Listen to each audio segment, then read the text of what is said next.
সমাজে এখন একটা নতুন মহামারী শুরু হয়েছে, যেটা নাম দেওয়া হয়েছে ভুল মানুষ। একটুখানি একাকিত্ব কিংবা সামান্য একটু মনস্তাত্ত্বিক ভুল। কিন্তু আসল সত্যিটা কি জানেন? এটাকে খাঁটি বাংলায় বলে পরকীয়ার বিষাক্ত ফাঁদ। আজ আমরা এই চরম নোংরা এবং মনস্তাত্ত্বিক খেলাটার পর্দাফাশ করব। বেশিরভাগ মানুষ এই ফাঁদে পা দেয় কেন জানেন? ভালোবাসার অভাবে নয়, বরং সস্তা এবং ক্ষণস্থায়ী ভ্যালিডেশন বা মনোযোগের লোভে। ঘরের মানুষটার হাজারটা ভালো দিক বাদ দিয়ে বাইরের কোনো একটা মানুষের সামান্য একটু মিষ্টি কথা বা অভিনয়কে তারা জীবনের চরম সত্য মনে করে বসে।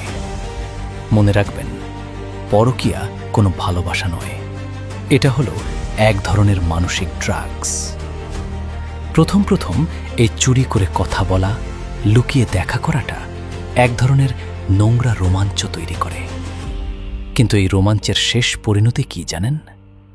নিজের দীর্ঘদিনের তৈরি করা সম্মান, সুন্দর একটা পরিবার, নিজের মানসিক শান্তি এবং নিজের ক্যারিয়ার সবকিছু একটা ডাস্টবিনে ছুঁড়ে ফেলে দেওয়া। যে মানুষটা আজ অন্য কারোর বিশ্বাস ভেঙে আপনার কাছে আসছে, সে যে কালকে সুযোগ বুঝে আপনার পিঠেও ছুরি মারবে না, তার গ্যারান্টি আপনাকে কে দিয়েছে? সস্তা একটা মোহের জন্য নিজের এতদিনের তৈরি করা সাম্রাজ্য ধুলোয় মিশিয়ে দেওয়ার এই নোংরা খেলা কিন্তু একদিনে হয় না। অত্যন্ত ঠান্ডা মাথায়, নিখুঁত পরিকল্পনায় আপনাকে এই ফাঁদে ফেলা হয়। কিন্তু কিভাবে বুঝবেন আপনি অলরেডি এই বিষাক্ত চক্রের দিকে পা বাড়াচ্ছেন?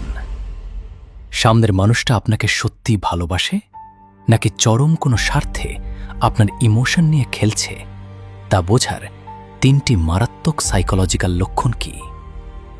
সব শেষ হওয়ার আগে নিজের সাজানো সাম্রাজ্য বাঁচাতে চাইলে আগামী পর্বের জন্য চোখ রাখুন।